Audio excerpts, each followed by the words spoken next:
लग्न कार्यामध्ये अडचण येत असेल, आता लग्न सराई सुरू आहे, बरेचसे स्थळ येतात, स्थळ आल्यानंतर स्थळ देखील तुटतात, कुठूनच होकार येत नाही, पात्रता तर संपूर्ण आहे, मग अशा वेळेस काय करायचं?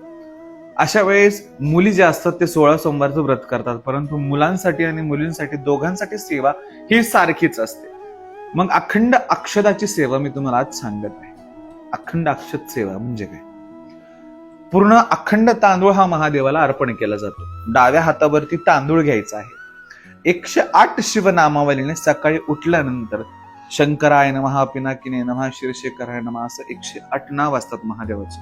त्या नावाने या बोटांनी तांदूळ जो आहे तो एक घ्यायचा आणि महादेवाच्या शिवलिंगावर अर्पण करायचं. असं 5 वेळा नामावली उच्चार करायचा आहे. तो तांदूळ गोळा करत चालायचा आहे.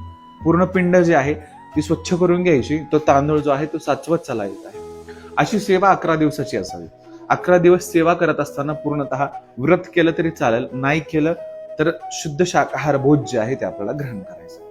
आणि अशा प्रकारे सेवा झाल्यानंतर 11व्या दिवशी ती तांदूळ जे आहे ते तांदळाचा भात शिजवायचा आहे. आणि तो भात शिजवल्यानंतर त्याला केळीच्या पानावर ठेवून त्याच्यावरती लिंबाच्या 4 फाका, गुलाल, बुक्का, दही आणि 5 प्रकारचे मिष्ठान ठेवून त्याच्यावरती पिठाचा दिवा लावून आपल्याला दक्षिण दिशेला तोंड करून ठेवून द्यायचं. त्याच्यानंतर पाणी फिरून द्यायचं आहे आणि मागं वळून पाहायचं नाही. अशी सेवा केल्याने लग्नाचे योग या दिवाळीच्या कालाष्टमीपासून, जी आत्ता कालाष्टमी येईल तेव्हापासून सुरू करा.